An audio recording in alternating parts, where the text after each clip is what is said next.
Hi, everyone. Thank you so much for joining us for today's Google Partner Certification Refresher for mobile advertising. We're glad that you could join us here today, and we're excited to take your questions at the end of today's session as well. Rest assured, you can watch this session after the fact as well as during the live event, both on the event page and also in the AdWords community. So don't feel like you need to take notes. You can always rewatch today's session for any information that you miss or just need a quick refresher one more time. So let's jump right into today's agenda.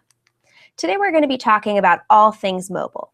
We're going to start off with an overview of mobile and what that landscape really looks like. We're then going to talk about bidding and targeting with mobile, as well as mobile ads specifically, and then very, very important, measurement. How do we measure mobile ad success? So let's jump right into an overview of mobile. Here we go, mobile overview. We're going to talk first about some of the trends and opportunities that we've seen with mobile that most of you are probably aware of. So when we talk about mobile, we're talking about one of the most important things to know with modern day advertising. Smartphone and tablet adoption has increased rapidly in recent years. In 2011, we had US smartphone adoption of about 36%, and in 2013, we see 61%. And now in 2016, that number surely has gone up as well. So mobile is more important now than ever. When we talk about mobile, we talk about people who are consuming things on their mobile devices. But we also want to talk about the local mobile customer, the local shopper who is in their hometown or in their particular location and they're on their mobile devices. 4 out of 5 consumers use these search engines to find products, services, or experiences nearby. So focusing on the combination of both mobile and location is a really key nuance of understanding how to be successful with mobile, since so many searches happen looking for things that are near them. So we'll talk about the intersection of mobile and local very shortly here. So next, let's talk about some of these trends and opportunities that we've seen with mobile. Mobile app installs are increasing. Apps are becoming more and more important to engage with your customers. And the path to conversion can be difficult to predict for mobile customers, simply because we're in a multi-screen world. We are looking on our mobile device, we're looking on our tablets and on our computers, and all of these things together lead to conversions. But the path to conversion can be slightly difficult to predict, especially if we're talking about using at different devices and using them at different stages of that purchase funnel or conversion funnel. Also, when we talk about mobile, the usage is spread across many contexts. So sometimes people are on their mobile device specifically to be within an app. Sometimes they're using their mobile device to search specifically on a browser. So there's lots of different contexts in which people are using their mobile devices, and also just to use the phone and text messaging, of course. So we want to think about how all of these different contexts interact for particular consumers. We also want to talk about how most smartphone users do research in-store and then purchase online later, and this is something we call showrooming. Showrooming is something where I maybe am in a store and I'm comparing prices compared to other competitors, or in general, I see something in a store that catches my eye and I look it up online on my mobile device. But I don't decide to make the purchase until later. This is when we talk about how difficult it can be to predict conversions with mobile, because using my mobile device in the store certainly contributes to my conversion later on desktop. So how do we quantify that conversion, and how do we really understand the full value of mobile? And we'll talk about that a bit later in today's session. We also talk about the consumer barometer, and this is something that can help you understand 3 separate concepts. The first being the multi-screen world. So as I said, users are using their tablets, their computers, and their mobile devices, all to make a path to purchase or to convert. We also want to talk about the smart shopper. The smart shopper is someone who's aware of the fact that there are lots of different providers for any given product or service. So they're taking advantage of the internet and they're taking advantage of all of their devices to really figure out and scope out where they should convert. And then lastly is the smart viewer. This really hones in on the fact that video is more important now than ever. So when we talk about the smart viewer, we're talking about people who are perhaps making YouTube searches to understand a product or service or just get more insight before they decide to convert. So you can understand these 3 concepts with that consumer barometer. So next, let's go ahead and talk about how to promote an app with AdWords. The first step, of course, is to build a great app, and then we want to strategically promote it. And we'll talk about the different ad formats you can use it within AdWords to actually promote the app. But then what's the next step? The next step is to drive more frequent engagement with the app. A lot of the problem with mobile app downloads is that once they download the app, consumers aren't actually using it and converting. So once you have those downloads established, the next step is to really drive more frequent engagement with the app and incentivize your users to actually return to the app, whether it be for a special feature or perhaps for every day that they visit, they receive an incentive or a promotional code. So you want to think about how you can actually incentivize your consumers after they visit the app or after they download to actually come back and engage with it. We also want to make sure that we're driving users back into the app to the right places. So you can use this by identifying customers that you want to bring back. You can look at how users are engaging with the app, and different levels of engagement can result in future levels of engagement at different levels as well. So by measuring how people are engaging with an app, you can drive them back in the right way to make sure that they continue that engagement in the long term. Also, when you're talking about promoting with an app, you want to make sure you're driving conversions with the most valuable consumers. So when we talk about driving conversions, let's say that we have 3 different tiers of users who are engaging with your app. The first tier is maybe users who are visiting the home section, maybe tapping around to one section. And that's what we call low engagement. The second one would be medium engagement. So maybe they tap around a few places, but they aren't really going to the conversion locations that you'd like. And then we have those high frequency users, the ones who are coming into the app on a daily basis perhaps, and are really engaging with the content. By tiering these different types of users, you can tier your bidding strategies and make sure that you're allocating the most resources towards the tiers that need it. So keep that in mind as we talk about driving conversions within apps. Also, we can talk about improved measurement and targeting when it comes to mobile apps. When we talk about downloading, that's when we're targeting a broader audience. But once we talk about the users who have already downloaded the app, we can really be strategic about how we target those users and how we're measuring their success. So next, let's talk about how to engage with our consumers in a mobile world in relevant contexts, because there's a few different ways that mobile customers are actually engaging with your business. The first being to drive calls. If you're looking to drive calls with your mobile app, or with perhaps just with your mobile presence, you want to make sure that you have a Google call extension set up with a Google forwarding number for call reporting. This is a fantastic tool to really understand how your mobile customers are contacting your business over the phone. And if you're particularly looking to only drive calls, then you may want to consider a call-only campaign. A call-only campaign is ads that are only relevant to show on devices that can make calls. And rather than leading to your mobile website or your regular website, a click on this ad will place a call to your business. So when we talk about driving calls, think of call extension, a Google forwarding number, and perhaps a call-only campaign. Next, when we talk about engagement, we're talking about driving online sales. So again, when we talk about that multi-screen world and that conversion path to purchase and how mobile's involved, when someone's looking in a store or they're just in general searching on their phone for a particular product or service, we want to make sure that your website is completely optimized for a mobile checkout if need be. If a user's on your site and it doesn't seem to be mobile friendly, or it doesn't seem like checking out on their mobile device is either secure or just easy to do, easy to navigate, then we want to make sure we make those changes so that you can drive online sales through mobile. And then lastly, we're talking about driving store sales. With mobile, you can add a location extension to your ads that gives users directions to your location. This is particularly important when we talk about the local mobile customer. So someone who's out and about in town, they're on their phone, they're looking for a particular product. If you show them an ad with your location extension, then they can actually see your address and click with one button directions to your in-store location. So mobile can be a great way to drive those in-store sales as well when we talk about the intersection of location targeting and device targeting.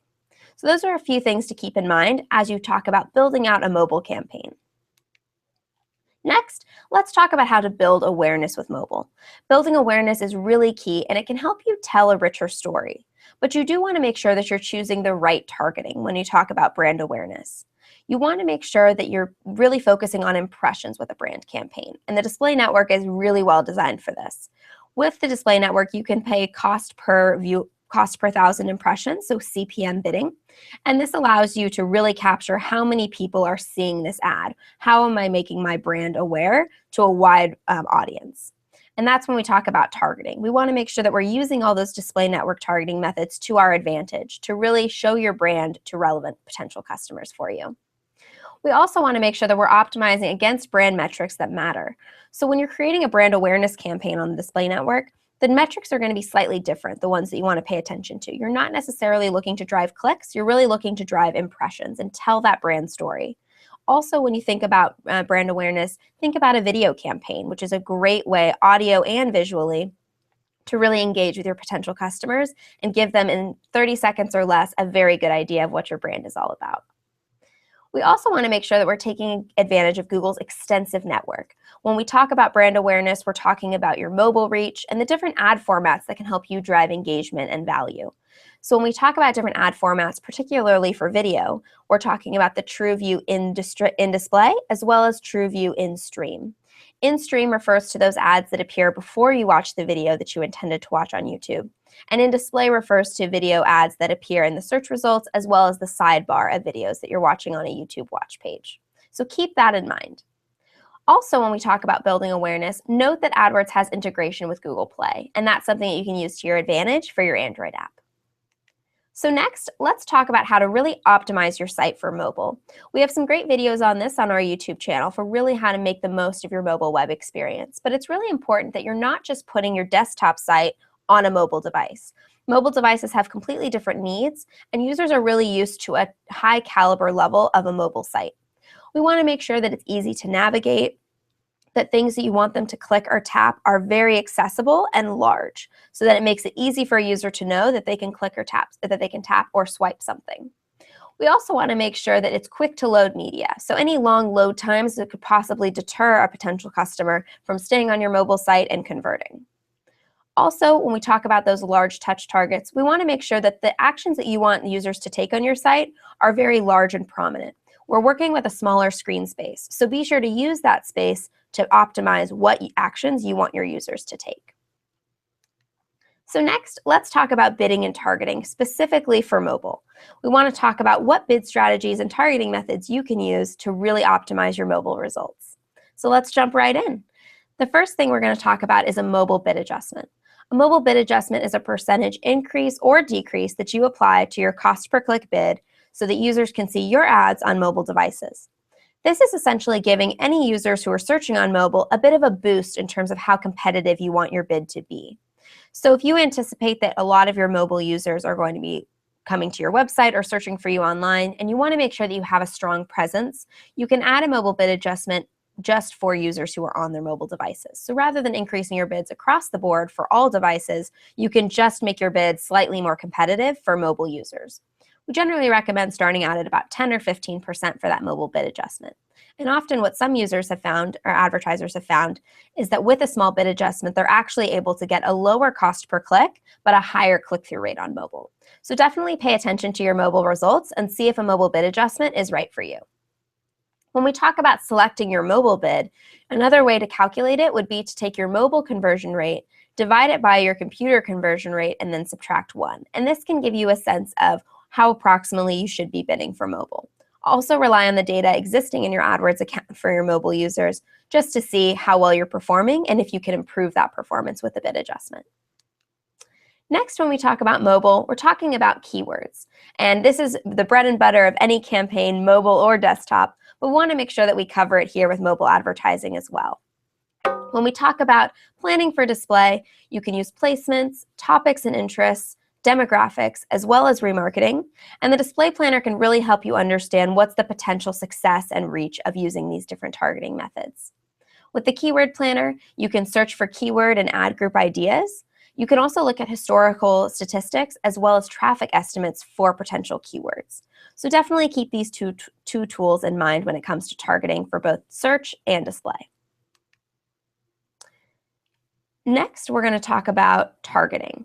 And when we talk about the search network and the display network, we have very different targeting methods, as you may have noticed from our AdWords fundamentals refresher. So when it comes to the search network, we have the coarse keyword targeting, the bread and butter of any search campaign. We also have that location targeting. When we talk about the local mobile customer, this really comes into play. We want to make sure that we're targeting the right location for your campaign. And within that, you can also use location bid adjustments, similar to a mobile bid adjustment, in order to make sure you're optimizing for the locations that you're targeting. Also with search campaigns, we have language targeting and device targeting, as we mentioned. For the display network, we have lots of different targeting options. So we have keyword targeting, which provides context for the kinds of sites you'd like your ads to appear on, topics, placements, audience targeting, like audiences that are in market or affinity audiences, as well as app targeting and device targeting. So we have a lot of different targeting options when it comes to both search and display for you to use to your advantage. And really focusing on that mobile customer, we can focus on the targeting that works best for that particular audience. So let's talk about some mobile-specific bidding strategies that we want to focus on here today. When we talk about bidding strategies, the first is, of course, automatic bidding. And that's the idea that we're putting things on autopilot with the goal of getting the most possible clicks within your budget. But you may want to also consider some flexible bid strategy options that you have. When it comes to flexible bid strategies, you have the maximize click strategy, target search page location, which tries to get you to the top of the page as much as possible, so really targeting those first 3 spots. We also have target outranking share, so you can enter the domain of perhaps a competitor and indicate how often you want to outrank them in search results. We can also talk about target cost per acquisition, which really focuses on how much is it costing me to actually acquire a new customer. So rather than focusing just on clicks, we want to focus on acquisition. We also have the enhanced cost per click feature, which allows you to essentially bid up to 30% more competitively for users that perhaps have a likelihood of converting. We also have target return on ad spend, which is an overarching bid strategy that can help you really identify, are you really reaching that target return on every dollar that you're putting into AdWords? So those are some flexible bid strategies to consider. Next, let's talk about remarketing. Remarketing is an incredible tool to really get the best return on investment on your investment with AdWords. So when we talk about remarketing, we really want to re-engage users who are already familiar with your business. And there's a few strategies we can use to do that. The first is, of course, to really build those remarketing lists out. So set up that remarketing code on your website, both mobile and desktop, and remarket to users who have already found your business and are already familiar with it. They've already indicated some level of interest just by visiting your site. So think of the return we can get if we just remind them of your perhaps value proposition, or just remind them in general that they were looking at a particular product. Remarketing is a great tool. You can also make sure that with remarketing, you're offering something unique. So when we talk about remarketing campaigns, we don't necessarily want to show these users the first ad that they have already seen. We want to show them an ad that is specifically tailored to the fact that they've already been to the website. So you don't have to use your generic ads that maybe explain your business or explain your products and services. You can actually create remarketing ads that are much more aligned to someone who's already familiar with the business, but maybe just needs that extra push to visit your site and purchase that product or request that service. So keep that in mind. Ad text really can vary for a remarketing campaign. You can also use deep linking when we talk about remarketing. For deep linking, we're talking about sending users to the most relevant page where they're more likely to convert. So with remarketing, they've already probably been to your homepage, so why not send them to a page on your app or on your site that they are more likely to convert on their second visit. You can also target ads for people who have already used your app. So this is really great to help you show engagement ads so that you can announce new features, perhaps to users who already have your app downloaded, as well as remind people who've downloaded your app but maybe haven't used it recently. So you can use remarketing in these ways to make sure that you're targeting users who have engaged with your app or engaged with your website, but you want to remind them of the value and hopefully get them to re-engage and convert. So next, let's talk about mobile ads. When we talk about mobile ads, we want to make sure that we're covering all of the networks that you can use to advertise for mobile. So we, of course, have the search network and then the display network, which includes both AdMob and the display network, as well as YouTube. So keep these things in mind. You can also monetize your app with in-app ads, charging for app downloads, and of course, in-app purchases. So keep those 3 revenue streams in mind as well as you think about what networks you really want to advertise on. Next, let's talk about some ad extensions, especially those that are particularly useful for mobile customers. So the call extension is, of course, if you're looking to drive phone calls, that's really key. And you can actually set this up with a Google forwarding number so that you're really tracking and understanding the value of those call extensions that you have. Location extensions, very similar when we talk about that local mobile customer. And those are users who are maybe out and about and they're looking to come to your brick and mortar store and actually convert in person. So think about those location extensions as we talk about giving directions to your users when they're in your targeted location.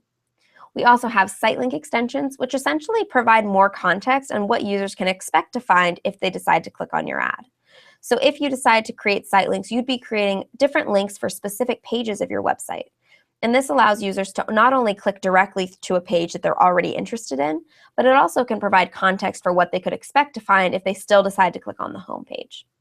And lastly, we have app extensions. And this is for those users who are looking to promote a mobile app. And we'll talk about some of the different ways you can engage with users on the mobile app front. So next, let's talk about ad formats. We, of course, have the text ad, the bread and butter of AdWords with the mobile text ads. We also have mobile image ads, as well as app engagement ads, so really looking to drive engagement with mobile apps, as well as mobile app installs. So that's really looking to drive installation of your ad. And then lastly, app promotion. When we talk about video ad formats, we have a few options as well. We have the video masthead, which appears on both the YouTube app and the YouTube mobile website. And that's a specific masthead that appears on those two particular versions of YouTube. We also have, as I mentioned, the TrueView in-stream and TrueView in-display options. And then, of course, the reserve in-stream, which is both skippable and non-skippable reserve by ads on YouTube. So keep all of those ad formats in mind as you think about what your overall mobile strategy is. Next, let's talk about a few other mobile display options. We have lightbox ads, and these really render responsibly on any screen. So when we think about lightbox ads, you really are focusing on the mobile customer and them interacting with the advertisement itself. These are also optimized for taps and swipes, which is really key when we talk about driving those conversions, and they can deliver rich media as well as video. With viewable CPM ads, we're really focusing on impressions, and these measure how long your ads are displayed. So you pay 50% if the display ad is on screen for over 1 second. Just something to keep in mind as we think about specifically mobile display ads. Next, let's go ahead and jump into app promotion. So when you're creating this particular campaign type, you'll see this option here on the right-hand side of the slide. And this allows you to create text, banner, image, and interstitial ads to really drive users to the App Store. If app download is your goal, then we want to talk about app promotion. So with a mobile app install campaign, you can really focus on getting more people to download the app. You can also select an app, and Google will help with customizing the rest of your campaign targeting. So the types of app promotion campaigns that you can have are on the display, search, and YouTube networks. So keep in mind the reach that you can have with just the mobile app install campaign alone. Next, let's talk about app engagements. We've talked about app installation, really getting those users to install the ads. And now we want to talk about app engagement, which is getting the users who have already downloaded the app to really engage with the app. So app engagement campaigns are focused on getting people who have already installed the app to use it again. When we talk about this, we want to make sure that we're showing customized ads to these users and giving them the flexibility for counting conversions, bidding, and targeting. Because keep in mind that these users already have downloaded the app. So in some ways, they're very, very valuable, and you want to make sure that you're counting conversions and bidding and targeting appropriately. So some techniques to promote app engagement are, of course, remarketing lists, so remarketing to users who have downloaded the app but maybe engaged with it minimally. When we talk about those tiered segments of levels of engagement, that's where remarketing lists really come in handy. Ads with deep links are fantastic. Deep links are essentially specific parts of the app that you can direct a user to. So if they've already downloaded the app and visited maybe once or twice, they're already familiar with the homepage and what it has to offer. So with deep links, you can send them to more specific pages within the app and hopefully get them to engage with it longer. Also, with conversion tracking, we can really measure what actions users are taking within your app and optimize based on that. So next, let's talk about measurement. When we talk about any campaign type or really engaging with mobile customers, we want to make sure that we are measuring the success of these campaigns and optimizing for what's working well. So let's jump into how we can measure some of these successes. The first is really understanding the full value of mobile. And this goes back to that multi-screen world. Consumers are interacting with lots of different devices, and mobile is oftentimes in that path to purchase or in that conversion funnel. But we may not necessarily see it as the final conversion device, but it is a part of that path. So that's something to keep in mind. When we talk about conversions that are happening in your store, over the phone, or perhaps on their desktop computers, we want to think about that cross-device experience of users looking for the same information or looking to really explore that funnel across different devices. We also want to talk about call conversions as well as in-store and in-app. So mobile has a hand in all 4 of these conversion types, and it's important to really understand the full value of mobile as users are perhaps making these conversions on different devices that mobile certainly has a role in. Mobile phones also have untracked conversions, and this is partly because of the small screen size and non-optimized sites. So the first priority should be to get that mobile optimized website to really make sure that you're not missing out on any potential mobile customers who are finding your website. And mobile AdWords measures consumer actions to really see the full value of mobile. So with conversion tracking, you can see how users are engaging cross-device. And by looking at this data, you can start to understand how, for your business in particular, how are users engaging with it on mobile. Next, let's talk about really measuring mobile success. There are two types of app conversion tracking. There's app downloads as well as in-app conversions. So when we talk about app downloads, this is simply tracking when a user downloads or installs an app for the very first time. And with in-app conversions, we're looking at we're tracking when a user takes a specific action within a mobile app. Perhaps they're navigating to a particular part of the app, or they're making a purchase. What's considered a conversion may vary across Google networks. So something to keep in mind is that for search and display, the conversions are defined by the advertiser. They're defined in your account. For app promotion ads, it is defined by the app installs or, of course, the in-app conversion. And for YouTube, we have two different things. We have the view through, which is when someone watches 30 seconds or more of a video. And then we also have click through, which is a billable event. So when someone actually clicks on it, that's when we know the conversion has occurred. So that's something to keep in mind when we talk about really measuring mobile success. Next, let's talk about how to actually implement app conversion tracking. And this is something your developer can generally take care of, but there are a key difference between Android and iOS. With Android, we have the benefit of owning the Google Play Store, so you can actually have codeless conversion tracking set up. You can use the software developer kit to really make sure that you're tracking all of those in-app purchases and things on both Android and iOS.